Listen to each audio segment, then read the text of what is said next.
Good afternoon, everyone. This is T-Mac for T-Mac's American Experience. I'm down here at my favorite place, Indian Mound Park. Going to take a little day hike here, check it out.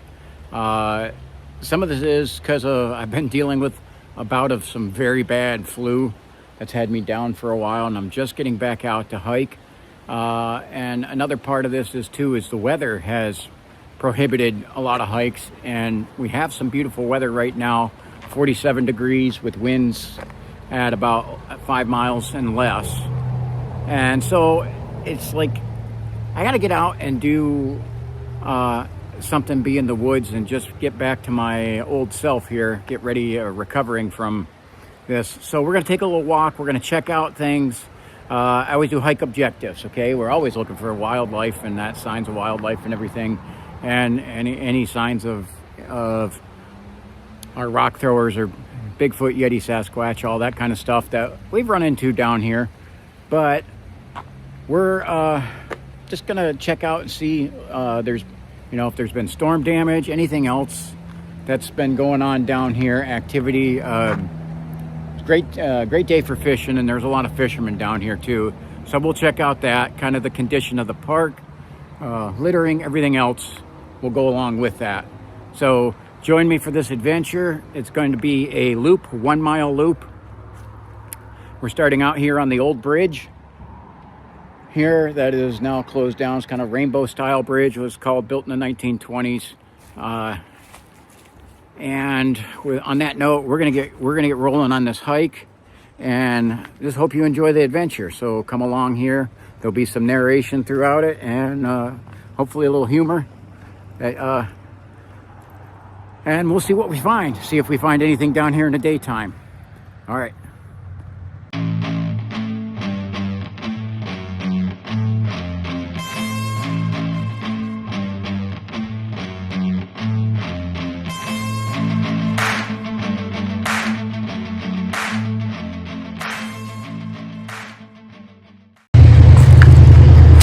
So again, I usually, with a lot of my hikes, like to show you all the stuff, the totality of circumstances, where I'm at and what's going on around me. And I got about an hour here and figured, what the heck, it is beautiful out, and I can either enjoy it or I can sit inside here. Man, people are putting up their own signs here. So now that's actually some graffiti I can, enjoy.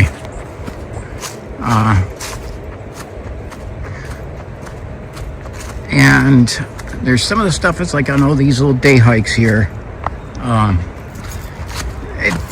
It doesn't capture the feel of this place and everything at night. And kind of ends up being, it's a whole different set of animals and everything else that we end up looking for down here. We've had our first snowfall. And I was too sick to go out and get a video of it. So again, I'm recovering, and I'm not like a real heavy person. And at the start of my bout of flu, I was right about 195, and I dropped down to 182 from the flu. I'm starting to recover it a little bit, but I dropped so much weight during the flu that my pants were falling off of me.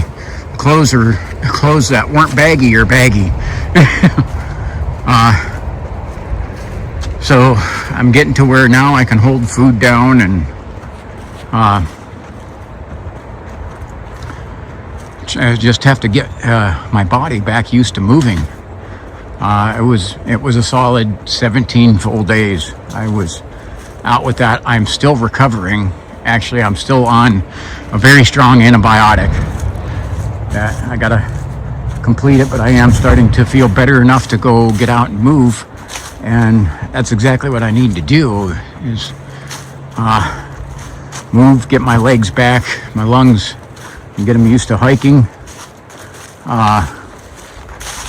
And we have some nasty weather, and we have some nasty weather in the forecast too, and not a lot of good hiking days up here on the North Shore of Lake Erie.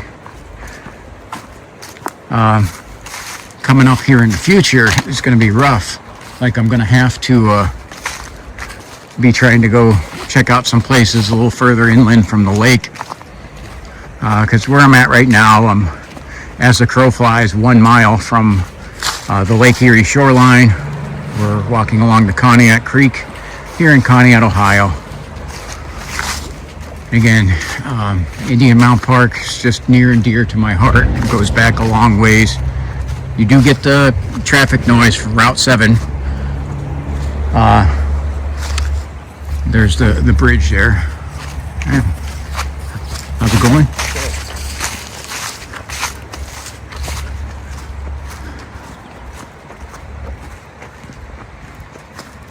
And like I said, there's fishermen down here too. Yeah. Hopefully they're not littering up the place, which I found have found in several spots along the Conneaut Creek where there's where the fishermen tend to congregate, so doesn't their litter. So I'm hoping to be back out for a night hike soon.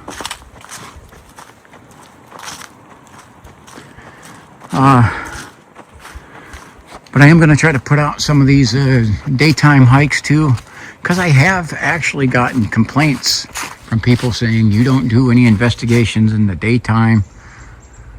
And that's, not true at all. Most of them are just not videoed.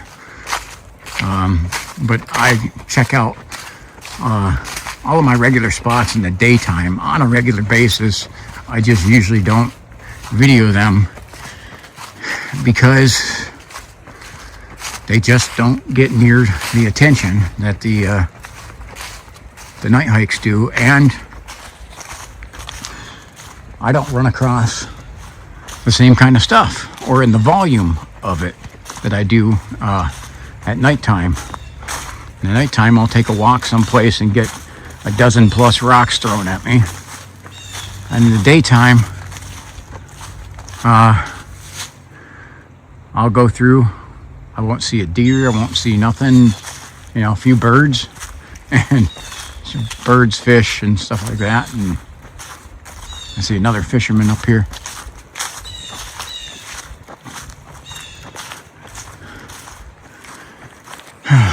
It is November 19th,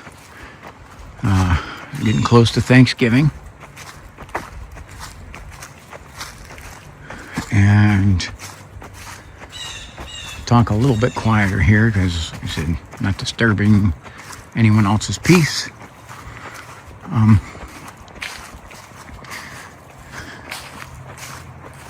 think, as you guys have seen, the places that I go, and why I don't hide the location at all, is they're public spots. If anybody wants to come down here and hike, go right ahead.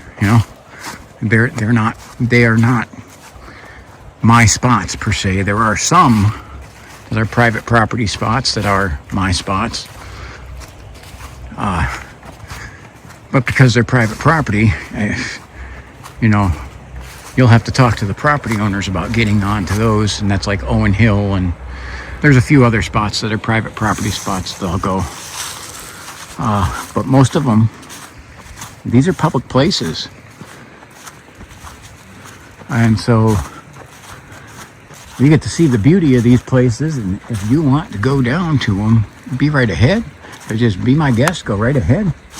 And I do like trying to look through to check for some of the fish. I can just see some little feeder fish in here.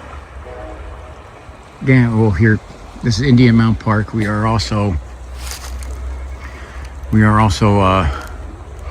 less than a half mile away from 3 railroad tracks. So hearing trains when you're down here is just on the regular. It's just what you're going to hear down here. No way around it. anywhere. A lot of the places in Northeast Ohio were like that, but especially up here on north of I-90 in Ashtabula County, it's going to be lots of trains.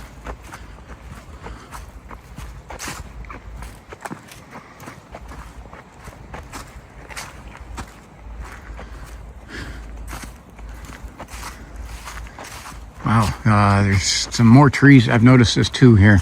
More trees down here from some of the. We had some heavy snow, only about 5 inches, but it was that wet, heavy lake effect snow, and we had some very high winds. We had multiple days of high winds, gusting up to 50 and 60 mile per hour winds, and you can always see the effect after these storms. You walk back into the woods and you see a lot more trees down.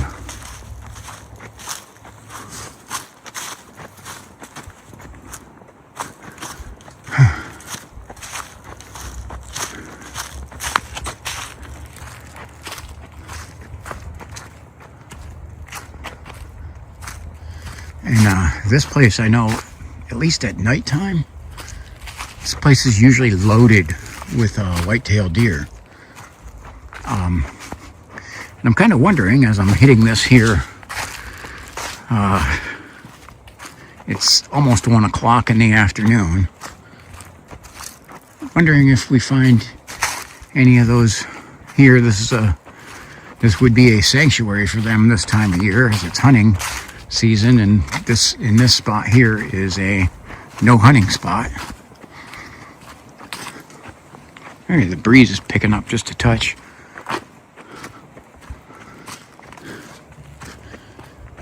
And I'm wondering if we see any of those deer down here. Like I said, there's times I've come down here, and in this 1 mile loop, I've caught up to 20 plus deer down here at nighttime. The daytime, my daytime hikes, I've run into them some.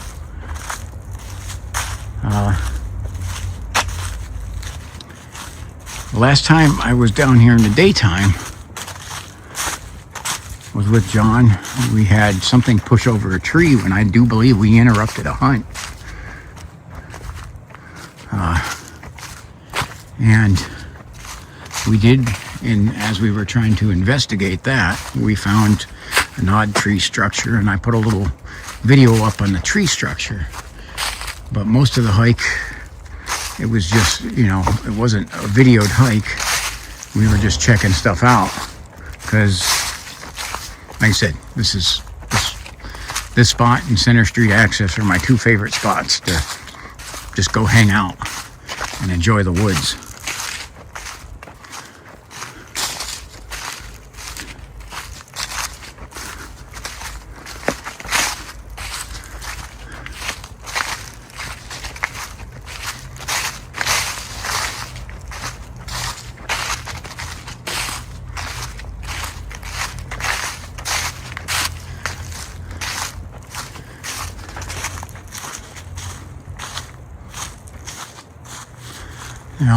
Look at what we got here. We have these 2 trees kind of doing an X thing, and you got multiple trees fallen into that. We got a little, a little thing going on here. And being that I found some odd structures, this is nothing definitive or conclusive, but it is odd how multiple trees are falling in the same spot, or multiple large branches falling in the same spot.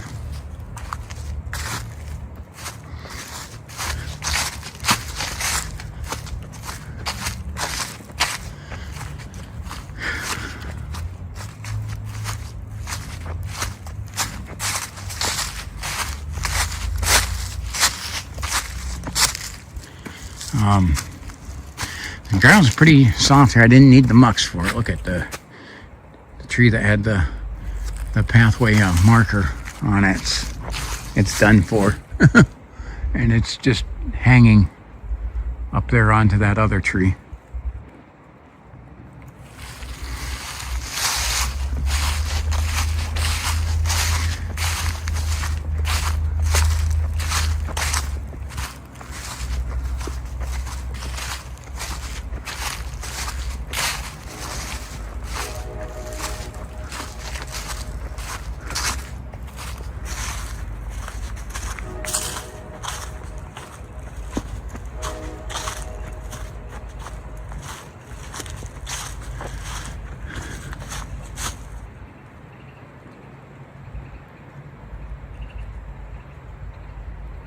You hear some birds chattering up here. I'm not sure what type they are. This is an area too, not uncommon to see bald eagles down here, but it doesn't look like we're seeing one today though. I'm sure if I waited down here long enough, I'd run across one.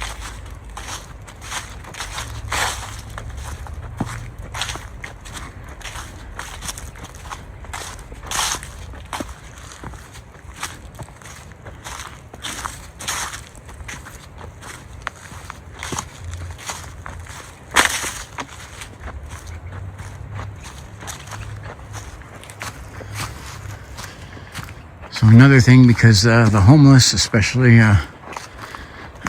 along the Conneaut Creek, has been such an issue, we're always looking out, trying to make sure they're not in these public places as much. And me and John did, before I got sick there, we were out, we cleared multiple areas that we do hiking. We went out in the daytime and cleared, made sure that there was no homeless people around, and I'll show you when we get up here, because when I get up to the top of this here, we're gonna go over there and look out on the edge, over the Conneaut Creek.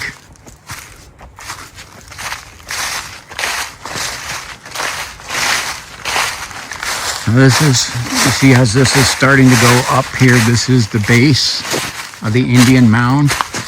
This will be kind of good to see in the daylight here, because you'll be able to see, look at how the ridge line's starting to go up there. That's the Indian Mound, part of the Indian Mound.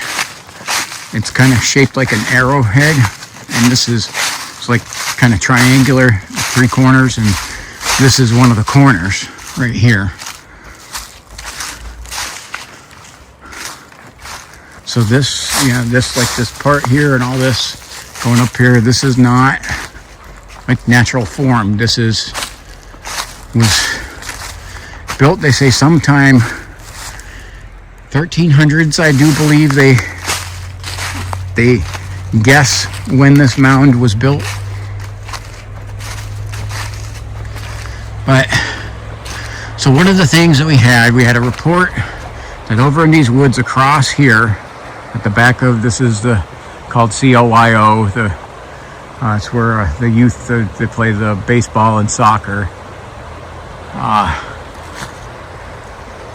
and we had reports that we had homeless people over in these woods. So me and John went to attempt to verify that and see if that was the case. We went to check out these woods over here. I'm gonna zoom in, I'll go ×4. And this is the iPhone 17 Pro Max I'm using. Pretty good camera.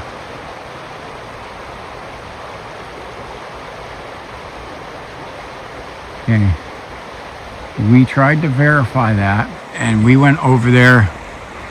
Trying to dig through the woods was not easy to get through. We were told they were coming in and out through the COYO. We could find no evidence of that. We could find where some people dumped some trash, a washing machine and stuff like that. But we found no homeless people over here. No campsites, no signs that there were any set up there at all. We could not verify the claim. In fact, we cleared the area. There's no homeless people there, which is good.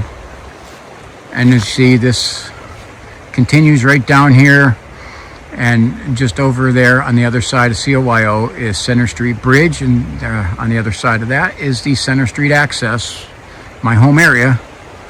I say my other favorite spot. These are very close to each other, and like I said, they're literally a minute to 2 minute drive from my front door to get to both these places. That's why one of the reasons I do spend a lot of time here. They're in my backyard. So this was an area that we were getting a bunch of trash and everything set up in, and that seems to be they seem to have not be coming there. Nobody seems to be dumping their trash back here now. That's a good thing. And there's part of this, you can see a pathway there that was actually cut out by people illegally. Here you can still see some of that. The park actually did come because they had created a path over here by our tree that's laying on the ground. And you can see little bits of it, but most of that got covered up by fallen trees. And you can still see a little bit of the remnants of that path. That was all cut illegally. I had to call and report that, and because I seen they were cutting that path there going up. The Indian Mound itself is privately owned by some very nice people who,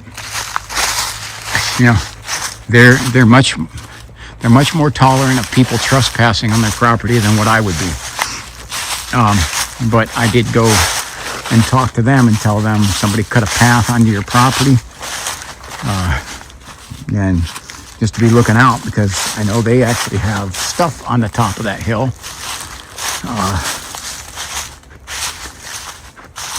And so that nobody would damage their property or steal their stuff.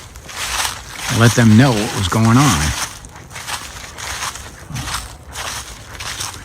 And they had trail cameras up there, but they had taken them down. They didn't think anyone was going to be coming back up there. And so, because of my warning, they were putting the trail cameras back up there.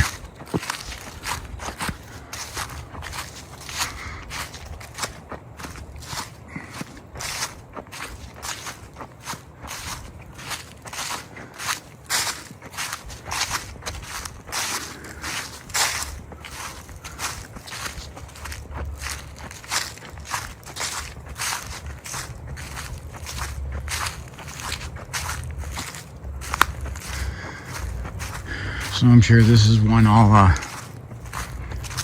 release this one probably like on a Tuesday. This will not be a Friday release. These daytime ones I'm not going to put out on unless we have something major exciting happen. Daytime hikes will go, Tuesday or Monday or something like that, beginning in midweek.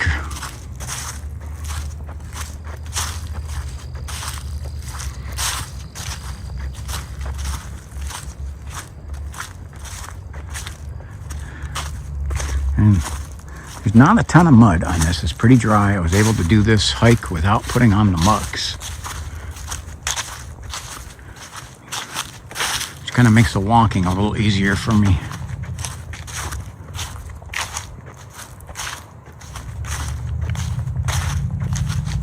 But there's a lot of rain, snow, all that kind of stuff in the forecast here coming up, and high winds, and that nice little season that we had during that drought, this still air and nice temperatures into October, is that weather pattern is broke, and we're back to windy, rainy, and snowy weather, which is our normal, actually.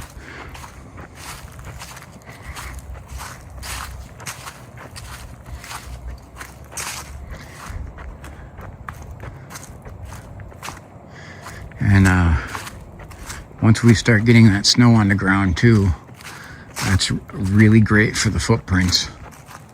Finding the tracks and everything. And I am in some ways looking forward to that. I do love snow.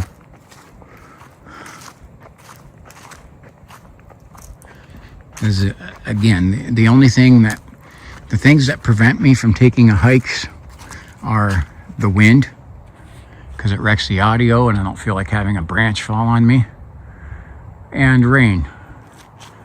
I have rain gear,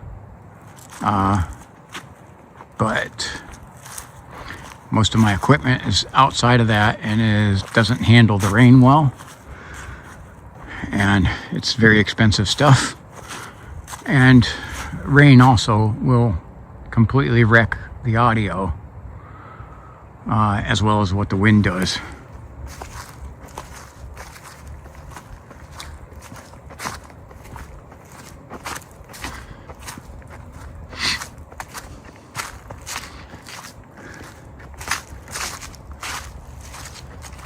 There is, right up here, we'll zoom in on this. There's the old, it's like an old tree stand. They used to hunt back here when Johnson's owned this property before it was the Metro Parks. Let's see if I can, that's ×8 right there. Oh, and not only that, these daytime ones give me a chance to kind of highlight just how good this iPhone 17 Pro Max, how good this camera is. Very impressed with that. Some of the videos I put up with this, I'm so impressed with the color that pops out of it, more so than the iPhone 14 that I had previously used, and some other different types of cameras that I used. So yeah, that old stand up there is a better view of it.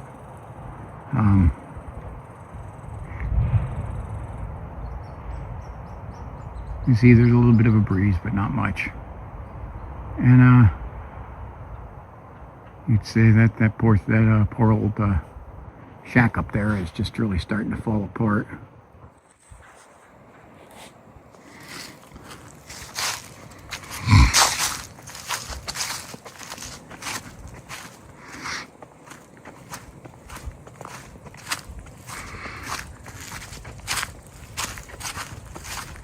I hear a few squirrels chattering.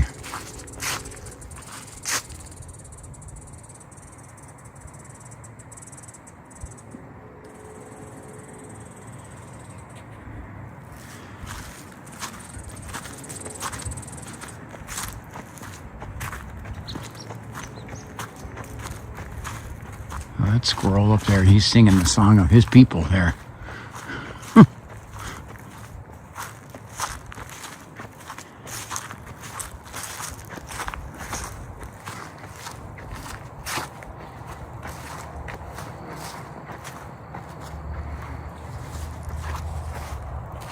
Oh, I just had something moving through the woods there. Oh, I got a little squirrel.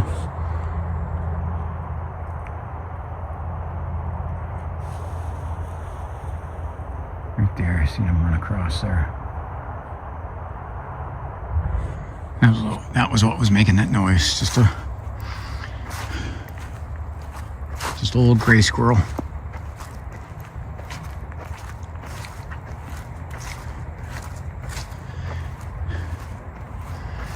None of our white-tailed deer are hanging around here, which is kind of concerning, because that means they are probably being stupid and wandering into hunting areas.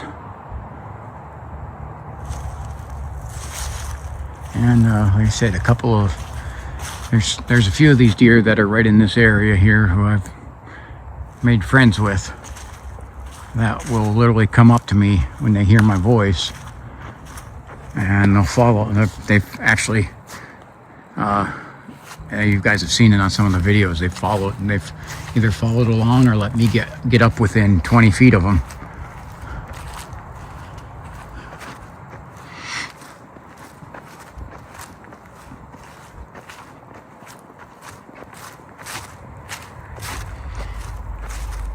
But just even so that you could see some of this place in the daytime. Again, here. we're gonna have to beat down here in the night soon and see if all the abundant wildlife that I usually catch down here is still out and about. Again, look, we've had quite a bit of stuff falling here. It looks like that was a whole tree that fell over there.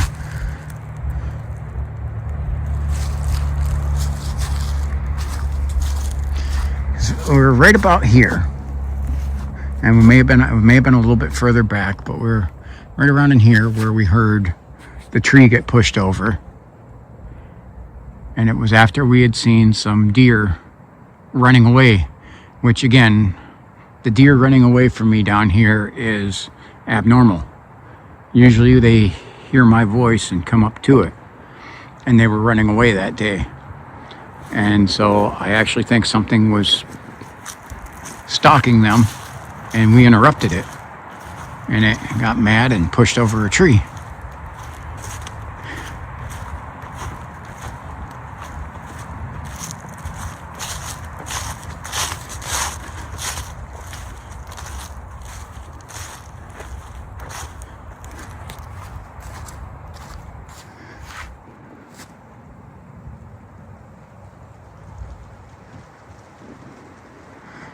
Look at this beautiful blue skies. A couple little puffs of clouds here and there, but not much. A little bit over to the east of us, there's some clouds. And I didn't take normally as much time as I would usually walk a little slower, take more time, and do anything to agitate. Right now, don't think it's good timing.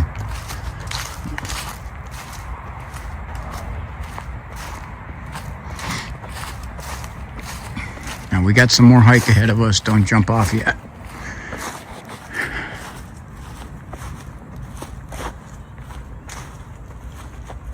There's a dude sitting on the chair over there. We're going to come up, we're going to go down the wooden bridge that kind of goes over a swampy area. There's nice time to sit out here, actually.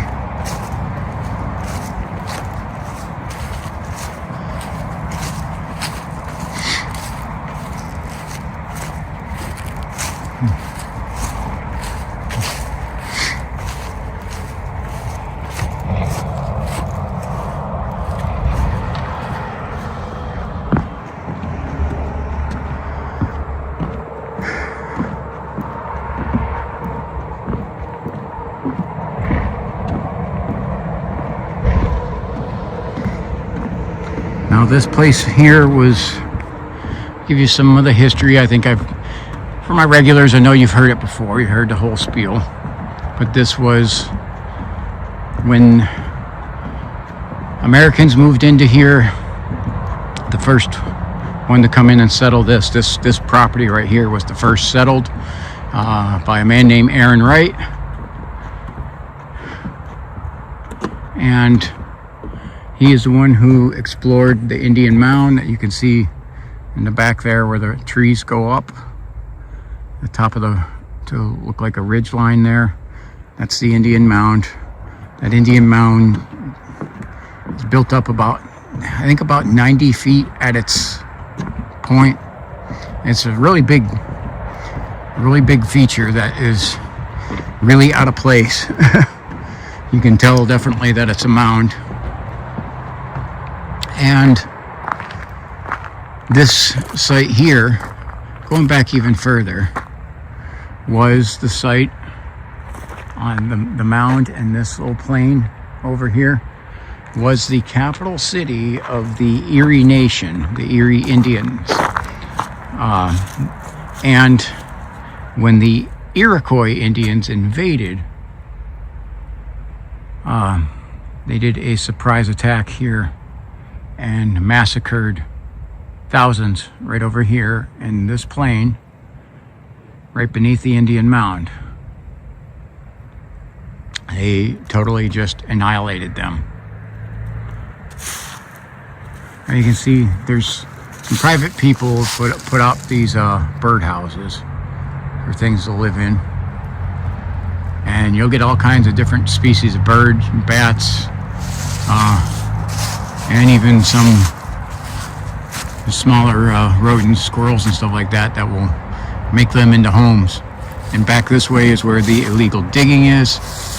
Well, like I said, it says designated paths. Stay on, do not, it says not a designated path. Don't walk back here, in other words.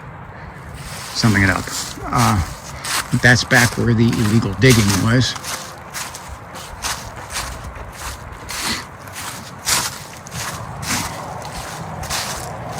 And we may, if it's open, check out and see if the illegal digging is still continuing or what's going on with it. Because I have had a lot of people ask about that.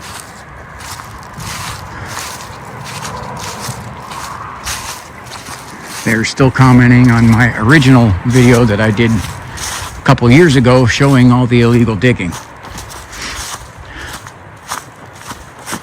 So when we walk around here, let's see if we can actually get back there easily. I know there was, when that was going on, you could see there was a path. I mean, going right through here, you could see they were bringing wheelbarrows and stuff like that back here. So we'll go a little bit off trail here. Sorry, my nose is starting to run a little bit.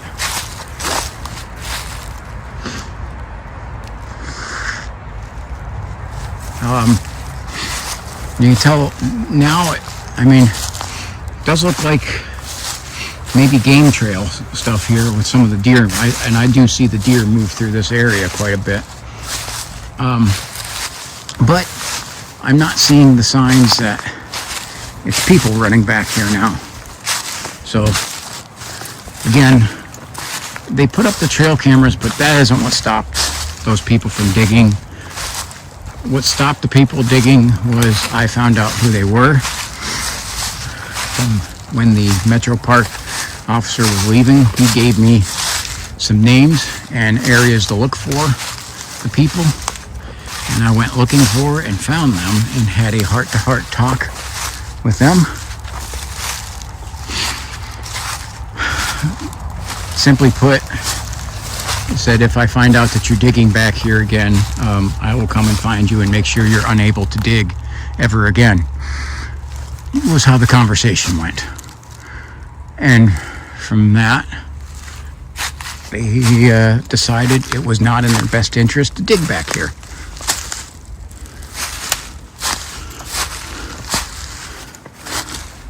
And it's what they were doing with it. They were digging up, I thought, with the size of what they were doing there, I thought they were trying to metal detect. Look at that. It was much simpler than that. Much simpler. They were digging up the old bottles. They were selling them, and then they were going to buy to feed their addictions.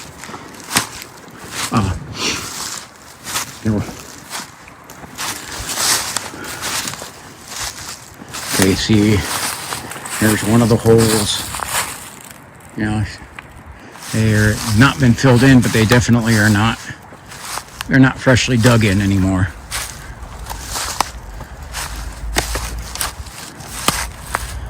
So there's still some of the old bottles I can see in there. And I mean, look at the work they did. This is one of the bigger holes right here. And it's partially, it's like filled in a little bit, but you can see over there, you can see an old dish cover thing on the ground there. Some of the old bricks that were made here in Conneaut. A little bit further up north along the Conneaut Creek, there used to be a brick factory. Again, like I said, this was the first settlement. And so it ended up being also the first dump site. And you can see there's another one of the big holes.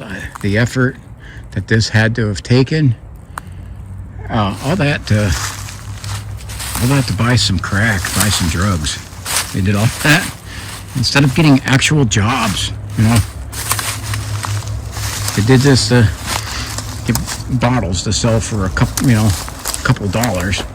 See, there's some of the old jars and everything. They did that and they literally have holes going far back there.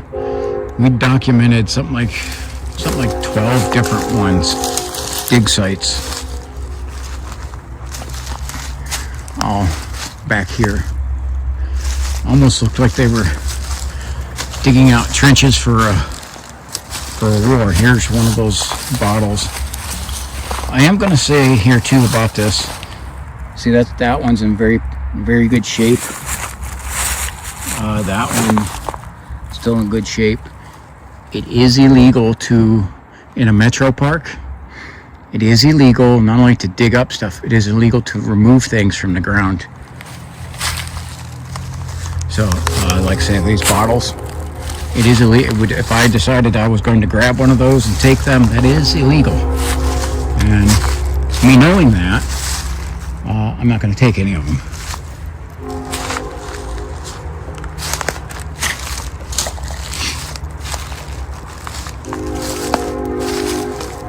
But gotta walk carefully on this because, like I said, they've dug over on this side and then over here. Man, did they do some work. But as you can see, nothing recent, nothing fresh. The culprits doing that have decided it was in their best interest to move on to something else. So, and as you can see, there's more further back there, which I guess we'll just check out since we got the time. There's another deep hole. Imagine trying to dig with a shovel. We found, and me and the officer came back here. We found their shovels and everything. They were hand digging this. We found their broken shovels because imagine trying to dig around the roots. Here, try to dig a hole in my backyard where I have all the trees chopped down, and it's still filled with roots. I about broke my back out to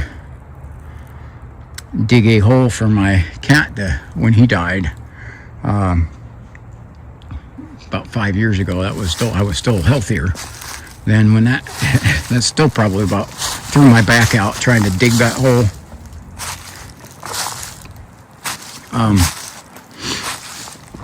Here we go. There's some more. You can see, look at the lid. These old lids. All this stuff is literally like early 1800s historic Conneaut stuff. There's still tons of those bottles all over here that they had set aside to come back and get. And like I said, after my little heart-to-heart conversation, they decided it was best to not even try to come back and grab the bottles out. There's another one. And several of the types of these bottles here, and even have the markings on them that they were made in Conneaut back in the 1800s. I found them in other spots where it was legal for me to take them, and I didn't have to dig a hole in the ground for them either. But you see just tons of these glass bottles. You have some broken, some not, but it's amazing how many of them stayed intact when they were in the ground. Okay.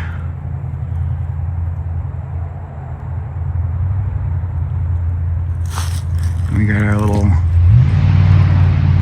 This is this little pond thing here is.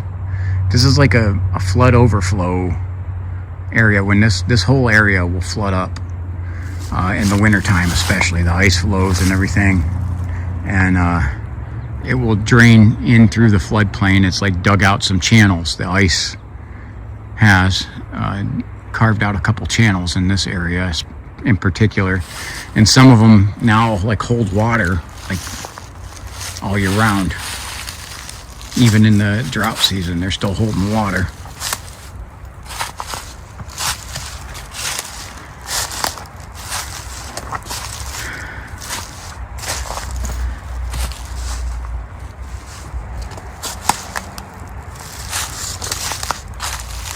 Again, there's more of them. If I go further back this way, there's more holes.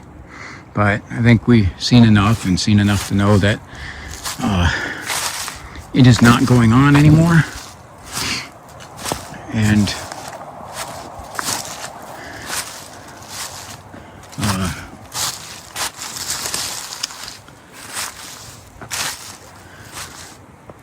I would like to see these filled in, but I would also, at the same time,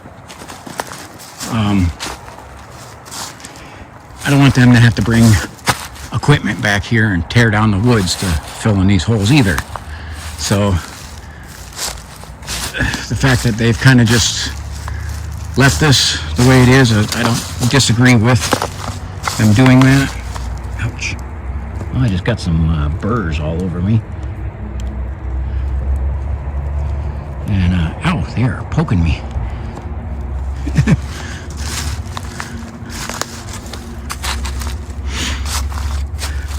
So this is the type of investigation, though, part of this that this is a little more hazardous to try to do this part at night.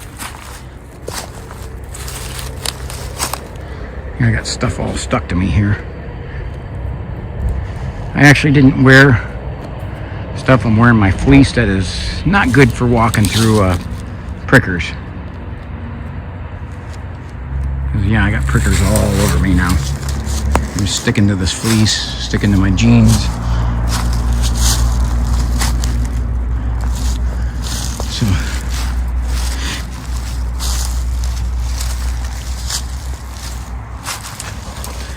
but it's a shame to see that someone dug up such a historic area, not for archaeological studies or history or nothing like that, but to get a few bucks to score some crack. You know,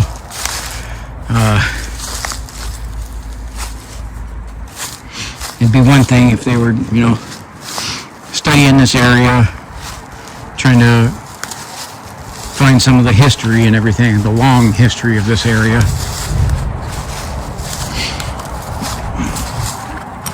That I could understand, even get behind, but not a couple of crackheads who don't want to get real jobs and just want to. They want to pillage things, just to be able to score their next dose of crack, fentanyl or whatever the heck they're on. So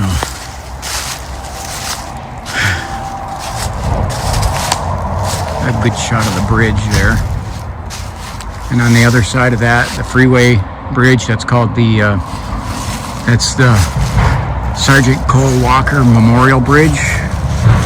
Yeah.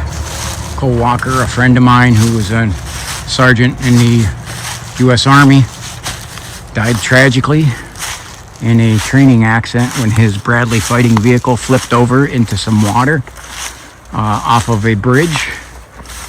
And Sergeant Cole Walker, instead of saving himself, he could have gotten out. He went back in and saved two of his teammates and died in the process of saving others.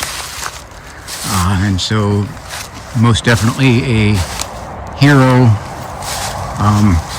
The minimum that this town could do is name a bridge after him. And they do. The town does a lot more than that too.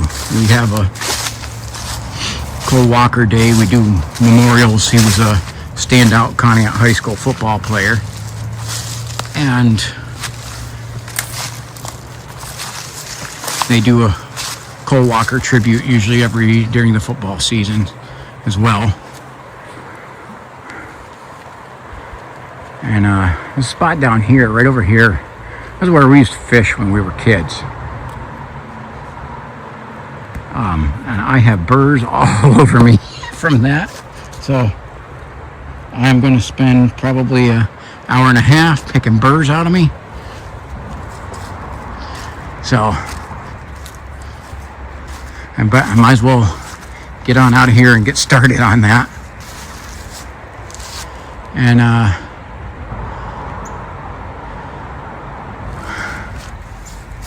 we'll get going on to some other stuff here. Like I said, I am covered. I am covered in burrs. If you can see, they're all over me. Be happy when those things are flattened from the snow. It is nice being out here without the bugs. So this concerns me. That means that's a four-wheel vehicle coming down here. There are no four-wheel vehicles. That looks like a ATV or something like that. They're not allowed to be down here. They are not supposed to be down here. They wreck the place, and literally says right over here, motor vehicles are strictly prohibited. But we get douchebags who don't care. They want to wreck the park and do what they want to do, so that people who are walking, like this gentleman here, will have to go through divots and ditches and mud because they're selfish bastards. All right, that's my little rant there, my spiel. I'm going to go pick burrs out of my fleece and get on to some other stuff. Hopefully maybe a night hike tonight. We'll see how this goes. So from Indian Mound Park, this is T-Mac for T-Mac's American Experience saying God bless you. Thank you for joining me on this hike. And just let me know your thoughts. It's interactive. And we'll see you on the next one.